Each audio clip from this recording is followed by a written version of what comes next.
Assalamualaikum warahmatullahi wabarakatuh. Halo semua, balik lagi sama aku Nurti Divianisa Putri. Nah, di sini aku bakal jelasin tentang pecking order theory.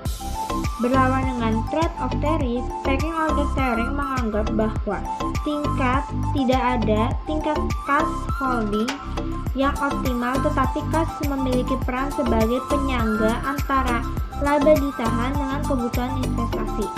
Kas akan tersedia ketika profit yang menghasilkan perusahaan melebihi kebutuhan investasinya. Ketika kas tersedia dalam jumlah yang lebih dan perusahaan yakin akan profitabilitas investasi mereka, maka kelebihan kas akan dibayarkan kepada para pemegang saham dalam bentuk dividen. Teori pecking order menjadi salah satu teori yang memiliki keterkaitan dengan variabel dividen, yaitu cash holding di dalam penelitian ini. Karena pecking teori menjelaskan faktor penentu penahan kas yang berkesimpulan bahwa tidak ada tingkat kas yang optimal, melainkan kas berperan sebagai penyangga laba ditahan dan untuk kebutuhan investasi.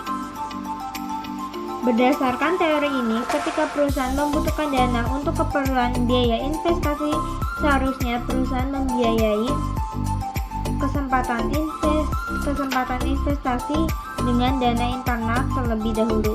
Jika keperluan untuk investasi tidak bisa dapat dipadamkan internal, maka perusahaan akan menggunakan pendekatan eksternal dari utang sebagai sumber pendekatan kedua dan ekuitas sebagai sumber pendanaan terakhir.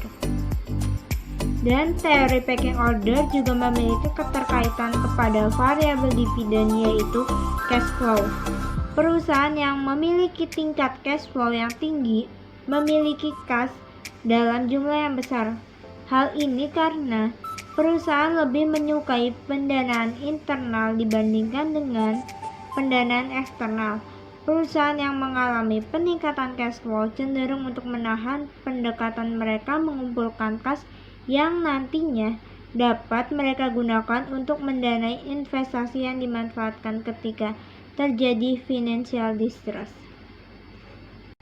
Dan variabel independent capital expenditure juga memiliki keterkaitan dengan teori pecking order, yang dianggap sebagai arus kas keluar karena perusahaan yang memiliki capital expenditure berkaitan dengan dana yang dikeluarkan untuk memperoleh aset tetap.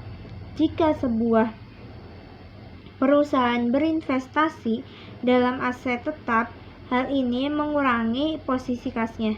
Perusahaan dengan capital expenditure yang semakin rendah, maka kapasitas hutang perusahaan juga akan menjadi semakin rendah, sehingga perusahaan akan memiliki jumlah uang tunai yang lebih besar.